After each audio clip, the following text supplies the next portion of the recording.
Alors bonjour les amis dans une nouvelle vidéo dans notre chaîne YouTube. Si vous aimez la vidéo, n'oubliez pas à nous abonner pour que vous bénéficiez de plus de vidéos éducatives. La vidéo d'aujourd'hui à propos d'un thème très important qui est le rachitisme et l'ostéomalacie. Le ramollissement osseux causé par un processus défectueux de minéralisation osseuse se manifeste soit par le rachitisme chez les enfants, soit par l'ostéomalacie chez les adultes. Une minéralisation osseuse inadéquate peut être due à un métabolisme déficient ou altéré de la vitamine D, du phosphate ou du calcium. Mais d'abord un peu sur les os. Or, les os longs, comme le fémur, sont constitués de deux épiphyses qui en sont les extrémités et de la diaphyse qui en est la tige. Entre chaque épiphyse et la diaphyse, il y a une région appelée la métaphyse. Et la métaphyse contient la plaque épiphysaire ou plaque de croissance qui est la partie de l'os qui se développe pendant l'enfance. Une fois la croissance arrêtée, la plaque de croissance est remplacée par une ligne épiphysaire connue sous le nom de fermeture épiphysaire. Maintenant, pour que les os grandissent et se développent correctement, des cellules osseuses spécialisées appelées ostéoblastes travaillent dur. Pour construire l'os, les ostéoblastes sécrètent de l'ostéoïde, qui est une matrice organique constituée de collagène de type 1.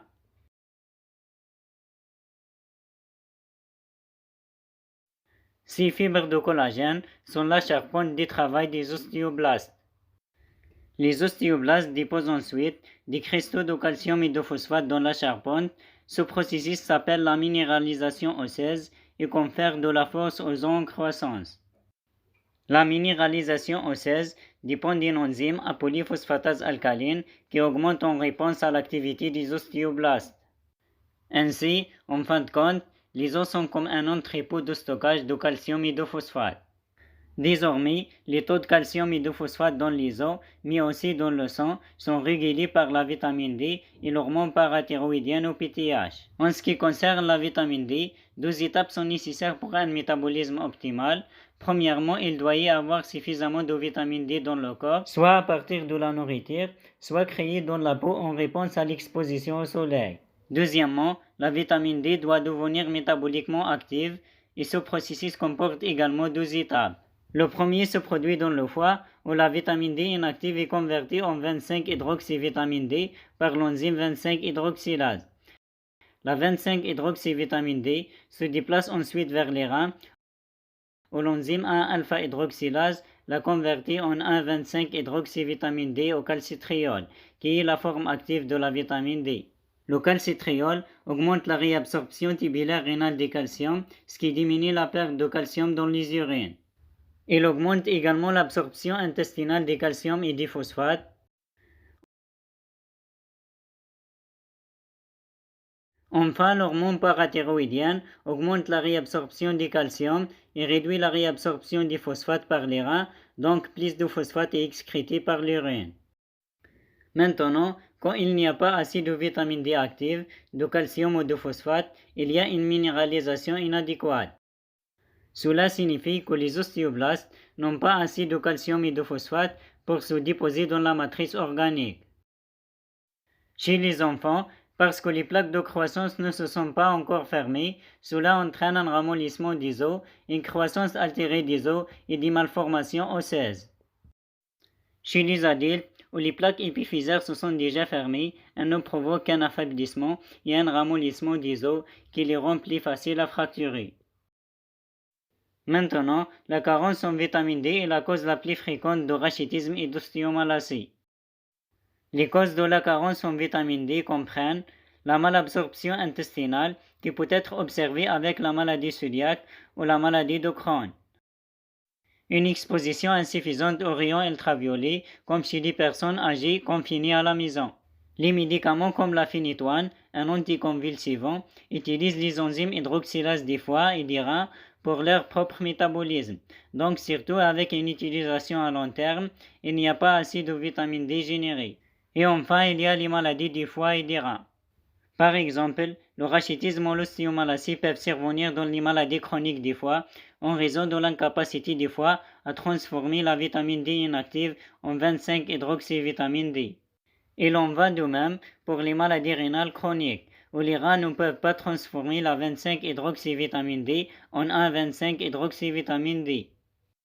Les deux conditions entraînent une carence active en vitamine D, ce qui entraîne une altération de la minéralisation osseuse. Avec le rachitisme et l'ostéomalacie, les symptômes comprennent des douleurs osseuses et articulaires diffuses, une faiblesse musculaire proximale, une fragilité osseuse et un risque accru de fracture avec un traumatisme minimal. En raison du faible niveau de calcium, il peut également y avoir des spasmes musculaires et des engourdissements. Les symptômes spécifiques au rachitisme comprennent des os des crânes minces et mous, apolie craniotabie, retard dans la fermeture des fontanelles et des jambes arquées, également apolie junivarum.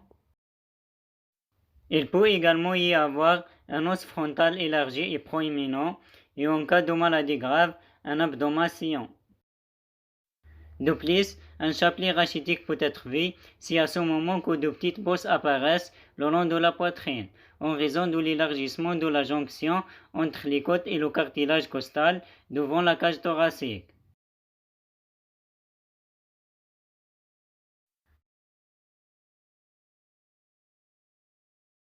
Le rachitisme et l'ostéomalacie sont généralement diagnostiqués avec des tests de laboratoire qui montrent des niveaux anormalement bas de vitamine D dans le sérum sanguin, un faible taux de calcium sanguin et une élévation de la phosphatase alcaline sérique. En raison d'un faible taux de calcium, il peut également y avoir un PTH élevé, ce qui peut également entraîner un faible taux de phosphate sérique. Maintenant, l'imagerie par rayon X du rachitisme et de l'ostéomalacie peut montrer des signes de diminution de la densité minérale osseuse ou d'ostéopénie. Premièrement, il y a les amplis lâches qui sont des bandes de faible densité osseuse qui se forment à la surface de l'os. Et ils ressemblent un peu à des fractures osseuses, donc on les appelle aussi des pseudo-fractures. Des amplis lâches se développent fréquemment dans les branches pubiennes inférieures et supérieures de l'os pelvien. Dans le rachitisme, une image radiographique des poignets et des métaphyses isolants peut montrer une cupule et un évasement métaphysaire. Avec la venteuse métaphysaire, les bords de la métaphyse s'élargissent latéralement comme un jonc évasé et la métaphyse elle-même descend vers l'intérieur, vers la diaphyse, ce qui le fait ressembler un peu à une coupe.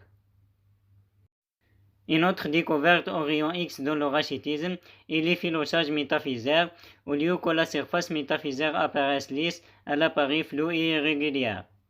Enfin, une autre constatation radiologique avec le rachitisme peut être l'inclinaison des jambes.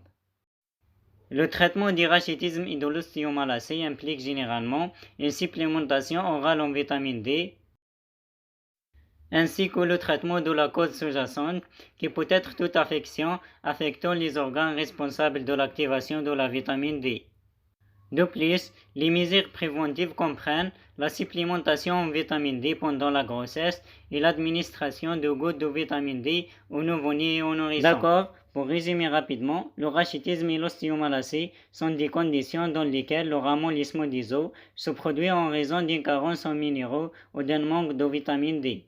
Maintenant, le rachitisme se présente chez les enfants et l'ostéomalacie survient chez les adultes, ce qui dépend de la fermeture de la plaque de croissance. Certains symptômes clés du rachitisme sont les craniotabies et les jambes arquées. Pour l'ostéomalacie et le rachitisme, les principaux symptômes sont des douleurs osseuses et articulaires diffuses, une faiblesse musculaire proximale, une fragilité osseuse et un risque accru de fracture avec un traumatisme minimal. Il peut également y avoir des amplis lâches sur les rayons X. Le traitement implique généralement une supplémentation orale en vitamine D et le traitement de la cause sous-jacente.